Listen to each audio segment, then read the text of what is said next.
एक समय की बात है। माता लक्ष्मी भगवान विष्णु से मिलने के लिए जाती है और कहती है, हे प्रभु, जब मैं आपसे मिलने के लिए आ रही थी तो मेरी नज़र रास्ते में मृत्यु लोक पर पड़ी। तो मैंने क्या देखा कि कुछ सुहागिन स्त्रियां आपस में चर्चा कर रही थी कि स्त्री की एक चीज़ छू लेने से किस्मत बदल जाती है और स्त्री के इस दिन चूड़ी पहनने से पति की उम्र कम हो जाती है। स्वामी, मैंने जब से उस चर्चा को सुना है मेरा मन विचलित हो गया है। इसलिए मेरा आपसे अनुरोध है कि आप मुझे मेरे इन दोनों प्रश्नों का उत्तर देकर संतुष्ट करें। भगवान विष्णु ने कहा, हे देवी, मैं तुम्हें तुम्हारे इन दोनों प्रश्नों का उत्तर एक छोटी सी कहानी के माध्यम से दूंगा, मगर मेरी शर्त है कि मैं जब तक कहानी सुनाऊंगा तब तक तुम मन लगाकर यह कहानी सुनना, क्योंकि आधी अधूरी कहानी सुनने से आधा अधूरा ज्ञान की प्राप्ति होती है जो किसी काम का नहीं होता। भगवान विष्णु की बात सुनकर माता लक्ष्मी कहती है, ठीक है स्वामी, मैं आपको वचन देती हूँ, कहानी का पूरा मन लगाकर सुनूंगी। आप कहानी सुनाना आरंभ कीजिए। भगवान विष्णु कहते हैं, सुनो देवी, एक नगर में एक सेठ रहता था। वह बहुत ही धनवान था। उसके पास सब कुछ था, आलीशान दुकानें थी, रहने के लिए अच्छा सा मकान था। उस सेठ के 3 लड़के थे। तीनों लड़कों की शादी हो चुकी थी। सेठ की 3 बहुएं थी। उनका स्वभाव बहुत ही अच्छा था। अपने सास ससुर अपने पति की खूब सेवा किया करती थी, इसलिए घर में सुख शांति का वातावरण था। सेठ के बड़े बेटे का स्वभाव अच्छा नहीं था, इसलिए सेठ के बड़े लड़के की उसके माँ बाप से नहीं बनती थी। इसीलिए सेठ ने बड़े लड़के को धन नहीं दिया और अपने दोनों छोटे लड़कों और तीनों बहुओं में बांट दिया, जिसकी वजह से बड़े लड़के की आर्थिक स्थिति अच्छी नहीं थी। भगवान विष्णु कहते हैं, हे देवी, एक बार सेठ अपने मन में सोचता था कि भगवान ने मुझे सब कुछ दिया है पर एक बेटी नहीं दी है। यदि एक बेटी होती तो अपने मन की सारी बातें अपने बेटी को बताता और बेटी को बहुत ही लाड़ प्यार करता। भगवान विष्णु कहते हैं, देवी, सेठ अपनी सेठानी के साथ में अपना जीवन जी रहा था, मगर एक बेटी की कमी सेठ को हमेशा महसूस होती रहती थी। सेठ हमेशा अपने घर के पास स्थित मंदिर में राधा रानी के दर्शन करने जाया करता था। एक दिन जब सेठ मंदिर में राधा रानी के दर्शन करने गए थे, उस दिन मंदिर में एक संत पधारे हुए थे। सेठ को उदास देखकर संत ने पूछा, तुम उदास क्यों हो? तो सेठ बोले, महाराज, मेरी कोई बेटी नहीं है, इसलिए मैं उदास हूँ। फिर संत मुस्कुराए और बोले, यदि जीवन में किसी का अभाव है तो उसकी जगह भगवान को बिठा लेना चाहिए। सेठ बोला, महाराज, मेरे तो कोई बेटी नहीं है, तो मुझे क्या करना चाहिए? फिर संत बोले, सेठ, तुम एक काम करो, तुम बरसाने की बेटी श्री राधा रानी को अपनी बेटी क्यों नहीं मान लेते हो? भगवान विष्णु ने कहा, है देवी, इस प्रकार उस संत की बात सेठ को बहुत अच्छी लगी। उसी दिन राधा रानी का एक बड़ा सा चित्र मंगवाया और उसे अपने कमरे में लगा लिया। अब तो सेठ का जीवन पूरा बदल गया।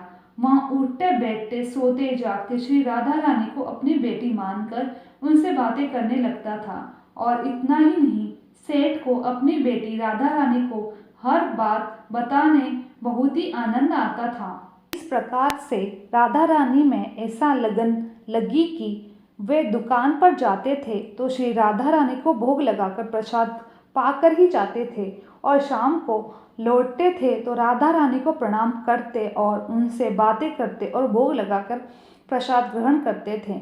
भगवान विष्णु कहते हैं, हे देवी, उस सेठ ने जब से राधा रानी को अपनी बेटी के रूप में स्वीकार किया तब से सेठ हर समय प्रसन्नचित्त रहता था। जब भी सेठ से कोई पूछता था कि तुम्हारे कितने बच्चे हैं तो सेठ हमेशा यही कहता कि मेरे 3 बेटे 3 बहुएं और एक बेटी है। भगवान विष्णु ने कहा, है देवी, एक दिन सेठ के घर चूड़ी पहनने वाली मनिहारिन आई तो राधा रानी ने सोचा कि आज तो दिन ठीक नहीं है और आज के दिन चूड़ी पहनना शुभ नहीं होता है। इसलिए श्री राधा रानी ने अपनी माया से उस मणिहारिन को चूड़ियों का रंग खराब कर दिया, जिससे सेठ की बहुओं ने चूड़ी नहीं पहनी और मणिहारिन को वापस भेज दिया। उधर जब 2 दिन के बाद वही मणिहारिन उन चूड़ियों को देखती है तो वह चूड़ियाँ सुंदर हो जाती है। फिर मणिहारिन उन्हीं चूड़ियों को लेकर सेठ के घर वापस आती है तो सेठ की तीनों बहुएं चूड़ी पहनती है और बाद में राधा रानी भी चूड़ियाँ पहनने के लिए प्रकट होती है। जब राधा रानी प्रकट हुई तो मणिहारिन ने जब राधा रानी का स्वरूप देखा तो मणिहारिन उन्हें देखते ही रह गई। फिर राधा रानी ने मणिहारिन से कहने लगी, मुझे भी चूड़ियाँ पहना दो।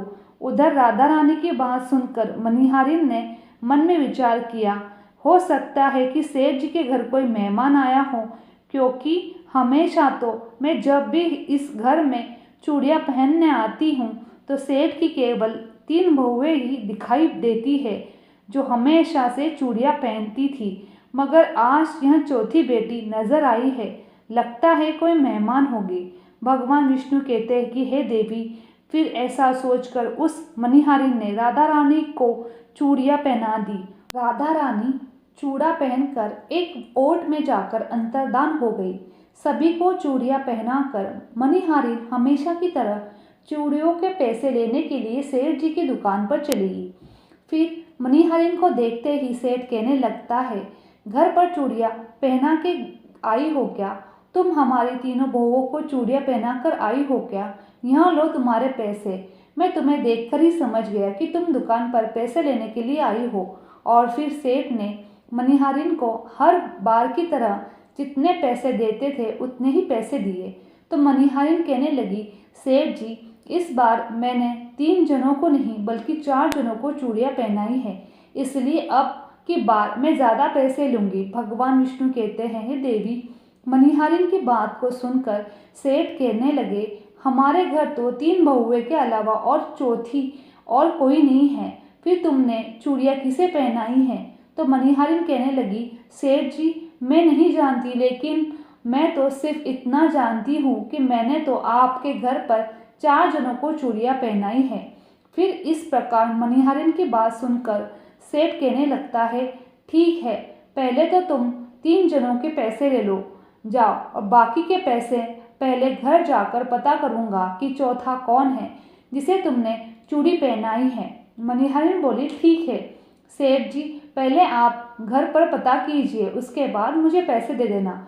ऐसा कहकर वहाँ मणिहारिन सेठ की दुकान से चली जाती है। भगवान विष्णु कहते हैं, हे देवी। शाम को सेठ जी जब घर पर पहुँचते हैं तो उन्होंने घर पर मणिहारिन के बारे में पूछा। उनकी बहुओं ने कहा कि केवल हम तीनों ने ही चूड़ियाँ पहनी थी। तो सेठ कहने लगा, यही बात तो मैंने मणिहारिन को काफ़ी समय तक समझाई कि हमारे घर में केवल 3 ही जने हैं, चौथा और कहीं नहीं है जिसे तुमने चूड़ियाँ पहनाई है।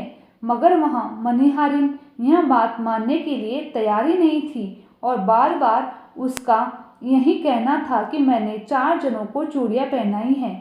भगवान विष्णु कहते हैं, हे देवी। इस प्रकार सेठ सारी बात भूल गया और अपने नित्य काम में लग गया। सेठ राधा रानी बोलते बोलते श्री राधा रानी को भोग लगाकर भोजन करके सो गया और जब सेठ की नींद आ गई तो सेठ के सपने में राधा रानी प्रकट हुई और उनकी आंखों में आंसू थे। सेठ ने पूछा, बेटी उदास क्यों हो? तो राधा रानी बोली, पिताजी, आज मेरा मन बहुत दुखी है। पिताजी, आज मेरा मन बहुत ही दुखी है। मैंने अपने पिता का घर समझकर यहाँ आराम से चूड़ियाँ पहनी थी, परंतु पिताजी, आपने उस मणिहारिन को चूड़ियों का मोल नहीं चुकाया। पिताजी, आपने मुझे बेटी तो बना लिया, परंतु आपको मेरी याद नहीं आई। आपने मुझे भुला दिया, इससे मैं बहुत दुखी हूँ। भगवान विष्णु कहते हैं, हे देवी। फिर इतना सुनकर सेठ सपने में रोते हुए बोला, बेटी, मुझे माफ़ कर दो, मुझे बहुत बड़ी भूल हो गई है। सेठ तुरंत ही नींद से उठ खड़ा हुआ और उसकी आंखों में आंसुओं की धारा बह रही थी। सेठ ने तुरंत ही तिजोरी से पैसे निकाले और मणिहारिन के घर की तरफ चल दिया। सेठ ने मनिहारिन के घर का दरवाज़ा खटखटाया। मनिहारिन ने दरवाज़ा खोलकर देखा तो सेठ जी खड़े थे। मनिहारिन कहने लगी, सेठ जी इतनी रात को आप कैसे आना हुआ? और फिर मनिहारिन सेठ को अपने घर के अंदर ले गई। सेठ की आंखों में आंसू थे। फिर सेठ ने मनिहारिन से कहने लगा, तुम्हारे जैसा बड़ा भाग्यशाली और कोई नहीं है। तुम तो बहुत ही भाग्यशाली हो। मनिहारिन कहने लगी, सेठ जी ऐसा क्यों, क्या हुआ? सेठ बोला, मैंने राधा जी को अपनी बेटी बनाया है, परंतु मैंने उन्हें कभी अपनी आंखों से नहीं देखा, लेकिन तुमने आज उन्हीं राधा रानी जी को अपने हाथों से चूड़ियाँ पहनाई हैं। आज तुम्हारे जैसा भाग्यशाली इस धरती पर कोई दूसरा नहीं होगा। मैं तुम्हें अपनी बेटी की चूड़ियों का मोल चुकाने आया हूँ। और यहाँ कहकर सेठ जी ने रुपयों से भरी हुई थैली मनिहारिन के सामने रख दी और कहा, इसमें से जो भी लेना है ले लो। भगवान विष्णु कहते हैं, हे देवी, जब मनिहारिन ने सुना कि स्वयं राधा रानी उनसे चूड़ियाँ पहनने आई थी तो मनिहारिन के आंखों से आंसुओं की धारा बहने लगी और मनिहारिन बोली, सेठ जी, मैं राधा रानी को चूड़ियों के पैसे कैसे ले सकती हूँ? ऐसा सौभाग्य किसे मिलता है जो मुझे मिला है, और मैंने राधा रानी को अपने हाथों से चूड़ियाँ पहनाई हैं। मैं आपकी बेटी राधा रानी की चूड़ियों के पैसे कभी नहीं लूँगी। भगवान विष्णु कहते हैं, देवी, परंतु सेठ नहीं माना।